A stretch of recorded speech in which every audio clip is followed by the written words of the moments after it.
Yo-yo TV ప్రేక్షకులకు శుభోదయం. ఈ రోజు బులియన్ మార్కెట్లో బంగారం, వెండి ధరలు ఏ విధంగా ఉన్నాయో ఒకసారి మనం చూద్దాం. బంగారం కొనుగోలు చేయాలనుకుంటున్న వారికి అదిరే శుభవార్త.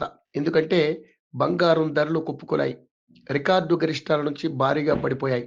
భారత ప్రజలకు బంగారం అంటే ఎంత ఇష్టం అనేది ప్రత్యేకంగా చెప్పనక్కర్లేదు. తమ స్తోమతకు తగినట్లుగా బంగారం కొనుగోలు చేస్తూనే ఉంటారు. ఇక పండుగలు, శుభకార్యాలు, పెళ్లిళ్లు ఇలా ప్రత్యేక సందర్భాల్లో బంగారానికి డిమాండ్ అధికంగా ఉంటుంది. అయితే బంగారం ధరలు ఈ 2025 ఏడాదిలో విపరీతంగా పెరిగిన సంగతి తెలిసిందే. ముఖ్యంగా గత వారం రోజులుగా బంగారం ధరలు ఆకాశమే హద్దుగా రికార్డు స్థాయిలో పెరిగాయి. కిలో వెండి రేటు ఒక దశలో ఏకంగా 21,000 మేర దిగొచ్చింది.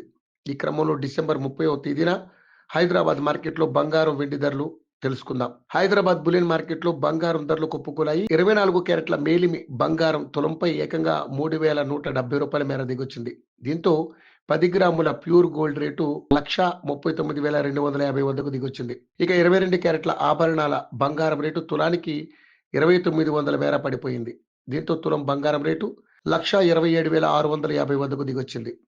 బంగారంతో పాటు వెండి రేటు సైతం దిగొచ్చింది. క్రితం రోజు రికార్డు స్థాయిలో పెరిగిన వెండి ధర ఈ రోజు కాస్త వెనక్కి తగ్గింది. ఇవాళ కిలో వెండి రేటు హైదరాబాద్ మార్కెట్లో 4,000 మేర దిగొచ్చింది. దీంతో కిలో వెండి ధర 2,81,000 వద్ద ట్రేడ్ అవుతుంది. అయితే ముంబై, బెంగళూరు, పూణే, ఢిల్లీ వంటి నగరాల్లో కిలో వెండి రేటు 2,57,900 స్థాయిలోనే ట్రేడ్ అవుతుండడం గమనార్హం.